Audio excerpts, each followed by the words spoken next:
एक जंगल में टोनी नामक एक दुष्ट और लालची भेड़िया रहता था। उसके इसी दुष्ट हरकत से जंगल के सारे जानवर परेशान रहते थे। टोनी का आतंक इतना बढ़ गया था कि वो हर दिन चुपके से किसी न किसी छोटे जानवर का शिकार कर खा जाता था। पूरे जंगल में दहशत का माहौल होने के बाद भी किसी के पास इसका समाधान नहीं था। एक दिन टोनी भेड़िया ने एक हिरन का शिकार किया, लेकिन अपने दुष्ट स्वभाव के कारण शिकार के बाद वो अपने लालच पर नियंत्रण नहीं रख पाया और जल्दी जल्दी उसे खाने लगा। किंतु इसी जल्दीबाजी में एक हड्डी उसके गले में अटक गई।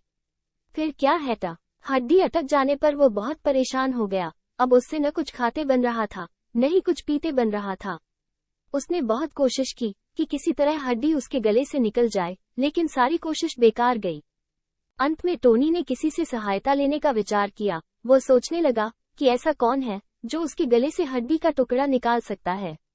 कुछ देर सोचने पर उसे चंपकसारस का ध्यान आया।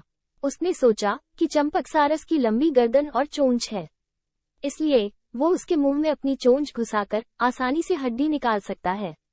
टोनी भेड़िया की तकलीफ इतनी बढ़ने लगी कि वो बिना देर किए चंपकसारस के पास पहुंचा और बोला, चंपक भाई, मेरे गले में एक हड्डी अटक गई है, क्या तुम अपनी चोंच से उस हड्डी को निकाल दोगे?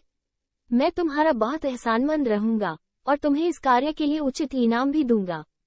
चंपकसारस को पहले तो टोनी भेड़िया पर संदेह हुआ कि कहीं उसे फंसाने की टोनी की चाल तो नहीं, लेकिन टोनी की सच्चाई जानने के बाद पहले तो चंपकसारस उसके मुंह में अपनी चोंच डालने से डरा, किंतु बाद में उसे भेड़िए पर दया आ गई और वह उसके गले से हड्डी निकलने को तैयार हो गया।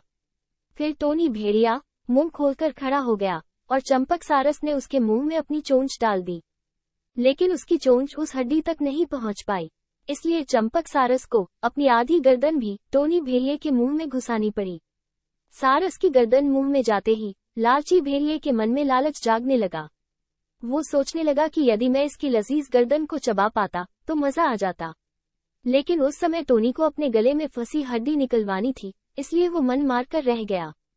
कुछ ही देर में सारस ने उसके गले से हड्डी निकाल दी। हड्डी निकलते ही भेड़िया वहां से जाने लगा। न उसने सारस को धन्यवाद दिया और न ही इनाम। सारस ने उसे रोकते हुए कहा, टोनी भाई, मेरा इनाम कहाँ है? तुमने कहा था कि तुम इस काम के बदले मुझे इनाम दोगे। फिर टोनी भेड़िया बोला कि एक भेड़िए के मुंह में अपनी गर्दन डालकर भी तुम सही सलामत हो, क्या ये तुम्हारा इनाम नहीं है?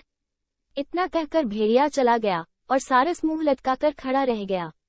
इसलिए कहा गया है कि लालची और दुष्ट व्यक्ति से कभी कृतज्ञता या पुरस्कार की उम्मीद नहीं करनी चाहिए।